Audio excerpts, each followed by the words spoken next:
Hello and welcome to another edition of Conspirator Brock's Pull List. This is my pull list for the week of November 21st, 2018. First off, happy Thanksgiving. Thanksgiving is tomorrow, so hopefully everybody is surrounded by friends and family and has a really good time. I will be cooking Thanksgiving dinner for me and my kids, yeah, we'll celebrate in the evening tomorrow. But you're mainly here for pull list stuff, so let's get right to it. First up, we have Aquaman number 42. This is a Drowned Earth tie-in. I've enjoyed the Drowned Earth story arc so far. It's the crossover with Justice League. Curious to see where it goes. A lot of stuff is going on, and it's really hectic and crazy. So we'll see how everything pans out with this. So we'll see how this tie-in does. So far, like the Witching Hour thing, the actual chapters and the tie-ins I enjoyed. The tie-ins with Heroes in Crisis I enjoyed. So I'm curious to see how well the tie-ins do for this. So yeah. Next up we have Batman number 59. Tom King is doing an amazing job with Batman, so I can't wait to dive in for some more Batman. Tom King did announce that the two issues of Batman that were solicited for February, I believe, are going to be written by Joshua Williamson, because he needed to take some time to work on some super secretive TV thing. So yeah, my only concern is I don't really care. Joshua Williamson's a great replacement for those two fill-in issues. My curiosity comes from when they actually collect those issues. Are they going to include them in the Batman like trades and the hardcovers, and then maybe down the road in the Tom King Batman Omnibus? We'll see. The crossover issues for the Button were not included in the regular trades or in the hardcovers, so you actually had to buy the Button separately, which I think is really just a pour on DC's part when they do these trade mappings or graphic novel mappings. I think that if there's a story in there, put it in there for the character. Even if it's two issues from another series, put it in there. Because the same thing happened with the Flash hardcovers and trades. The Button issues weren't in there. So, yeah. We'll see. Fingers are always crossed, though. Next up, we have Damage, number 11. The New Age of Heroes stuff. Damage is surviving the cut, because a lot of the titles are getting cut. I know that Curse of Brimstone is canceled, as well as what's the other one? Another one of them was canceled, and most likely like Silencer and Damage aren't long for this world. Damage is okay. It's not great, but it's interesting. So next up we have East of West number 40. It's Jonathan Hickman's book. I read it. I enjoy it. I have no idea what I read from the previous month, so it's one of those things where I'm going to enjoy it, but I'm most likely going to have to go back and reread it in like collected format. But I do enjoy it. So if you're curious about East of West, I do recommend going and picking up the first trade, so that way you can see if it's something up your alley. Next up we have Harley Quinn number 54. Sam Humphries continues his story arc on this. I've enjoyed it. It's fine. It's good. It's Harley. It's fun. So yeah. Next up, we have Justice League number 12. This is the Drowned Earth Part 3. Now, I'm not too sure which order to read Justice League and Aquaman in. I'll figure it out on my own, but you could probably look it up online. So, yeah, check online before you go and read it. I'm going to do that. Yeah, Justice League 10 or 12. Really good stuff, Drowned Earth. Scott Snyder's been doing an amazing job on Justice League. But this is Tyrion is doing this one, so James Tyrion the Fourth. So next up we have Justice League Dark number 5. This is basically going to be kind of the first Justice League Dark story arc on its own. The first handful of issues were released, and then it went straight in. It was kind of the teams getting together, and then they went straight into Witching Hour. So this is kind of the first real story arc with them together as a team. So I'm curious to see what happens in it, and if it's good. I've enjoyed the concept of Justice League Dark. The New 52 Justice League Dark is fantastic. If you can go get the trades, I would highly recommend reading that series. It is awesome. Next up, we have Shadow Man number 9. I've been enjoying Shadow Man with this series. they've done a really good job with it, so I'm going to keep going. Next up is one for my daughter, and that's Disney's Tangled, number 3. She loves Rapunzel. That she does. Next up we have Teen Titans number 24. We'll see what Adam Glass has in store for the Titans in this issue. I've been enjoying it. Adam Glass is a really good writer. I really enjoyed his New 52 Suicide Squad run. I'm not a huge Teen Titans fan, but when I heard that he was taking over writing duties, I was like, ooh, I'm intrigued. And it's been good. I've been enjoying it. So if you haven't checked it out, go back and get those handful of issues that are the Adam Glass stuff and see if you like the new stuff from the Teen Titans. And finally on my pull list is Teen Titans Go, number 31. This collects digital issues 61 and 62. It's fun. It's kind of like the show. So, yeah. Next up we have the variants that I picked up. So the first one is for Aquaman 42. They had an awesome movie-esque Aquaman variant there. Aquaman comes out next month. Batman 59 had an awesome variant there with Batman and Penguin and Bane. Good stuff. Frank Cho's been doing his Harley variants, so that's that one for 54. Justice League 12 had Jason Momoa Aquaman. So, and then of course there was the Justice League Dark variant for number 5, so I picked that one up there.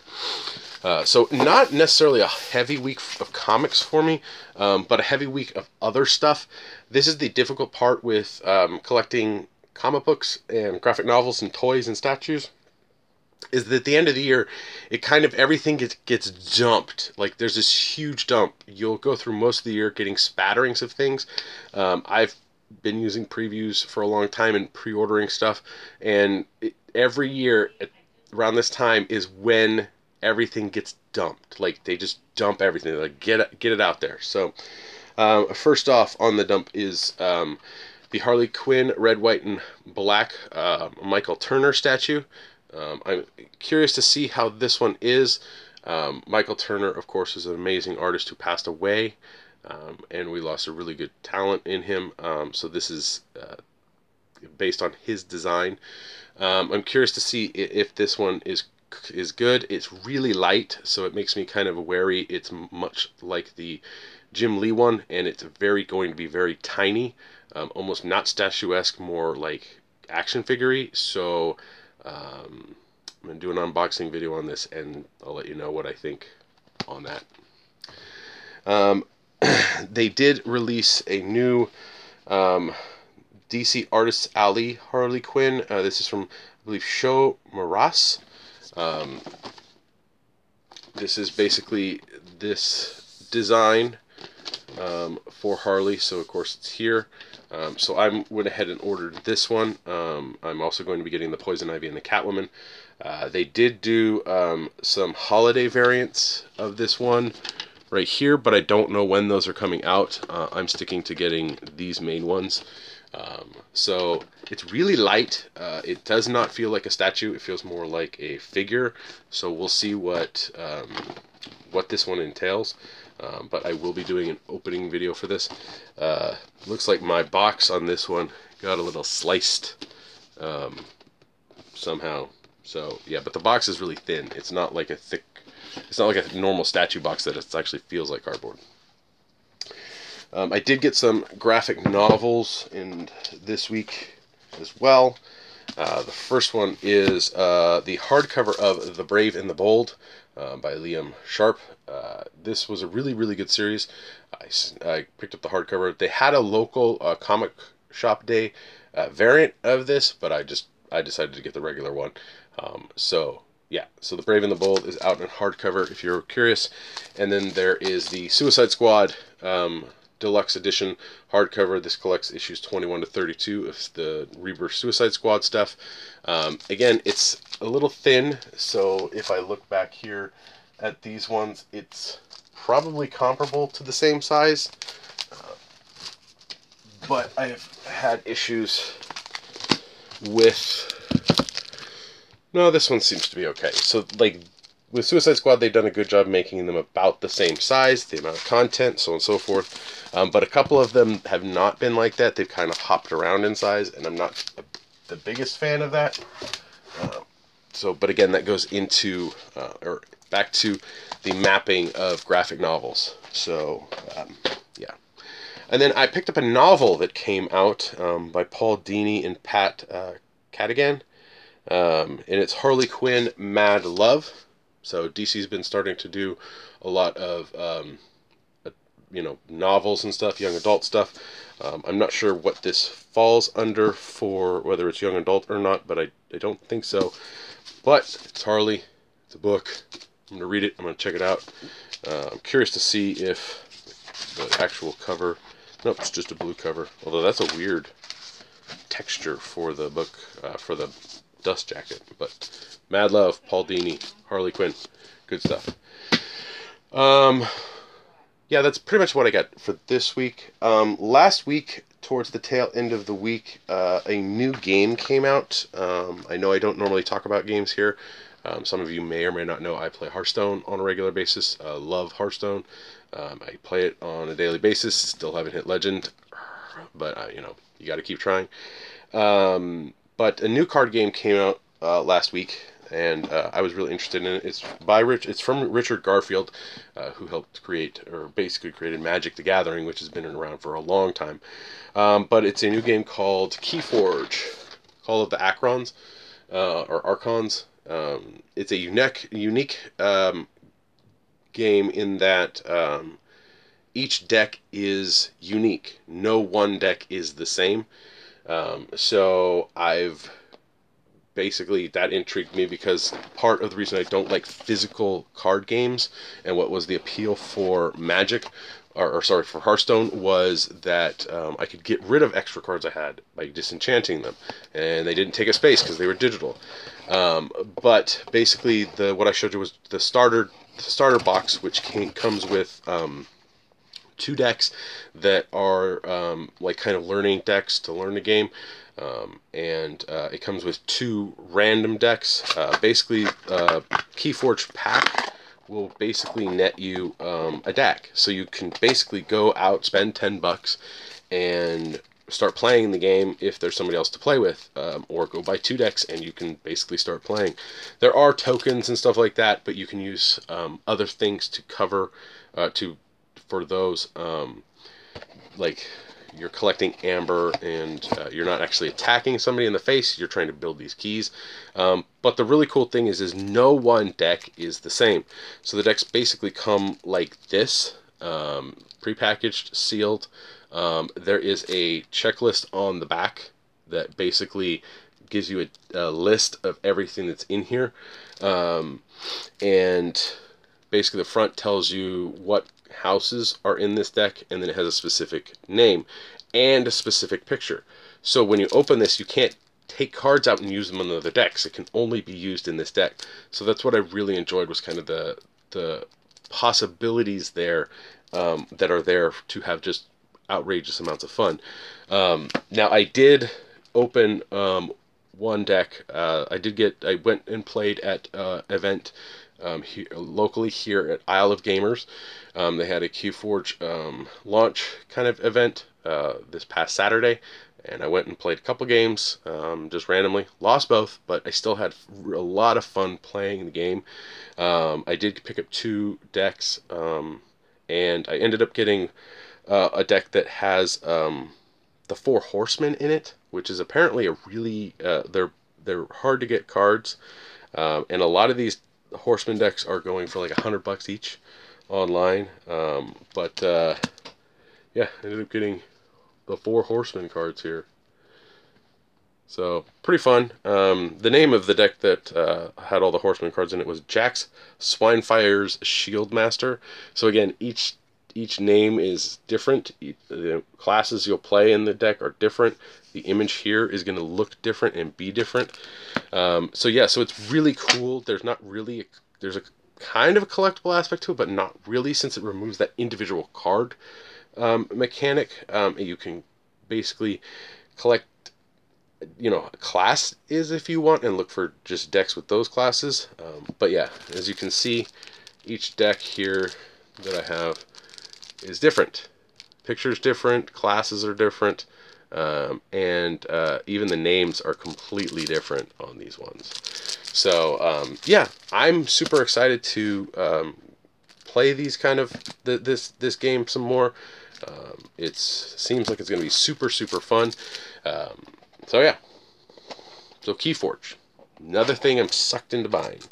But this time I kind of am excited for it because, again, of that randomness of each deck you get. Like I've gotten 6 decks total on top of the 4 decks above what I got in the starter, which is the 2 decks those ones there are many copies of because there's the starter practice ones.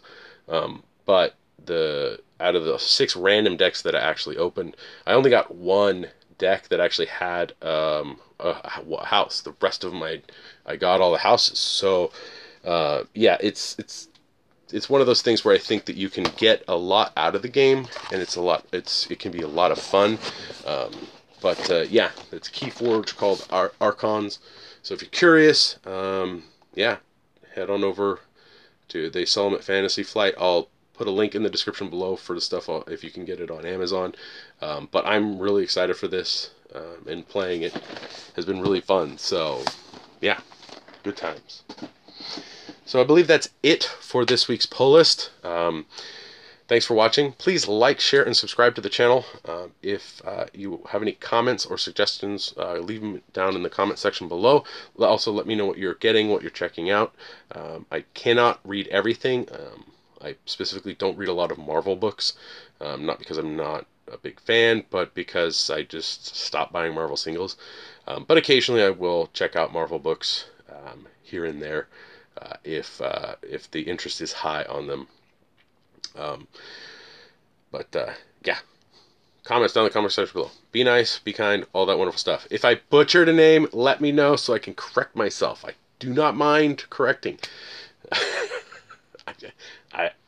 Yeah. You can also listen to me on the Comics Conspiracy podcast. We just finished recording episode 376, where we talk about sales charts and some movie and TV news, as well as other listener questions. There'll be a link in the description below if you want to check that out. You can help me and my fellow conspirators out through Patreon at www.patreon.com/comicsconspiracy. For as little as $1 a month, you help us with hosting fees, getting food sometimes before we record, and also getting products. So thank you very much to everyone who's a backer there. It helps out immensely, especially to maintain the level of comic book geekdom that I'm currently at, which is working in a comic book store, reading a lot of comics, podcasting about comics, and posting videos about comics and statues. Oof, a lot of stuff. So thank you. You can help me out a little more directly by purchasing anything through any of the Amazon links connected below, or heading over to my eBay place where I purge a lot of my stuff. I have some stuff up currently. If you want to go check it out, there'll be a link in the description below for that. It's greatly appreciated. If you find something you like that I have, buy it. It's cool. Yeah, I think that's pretty much it. There was one thing I think I wanted to say, but I completely forgot what it was. Yeah, that sometimes happens. So hopefully you have a good Thanksgiving, and it's a safe Thanksgiving. And also, hopefully you survive Black Friday and Cyber Monday, and basically the chaos that is capitalism that is going to come into the Christmas season. So thanks for watching, and I'll see you next week.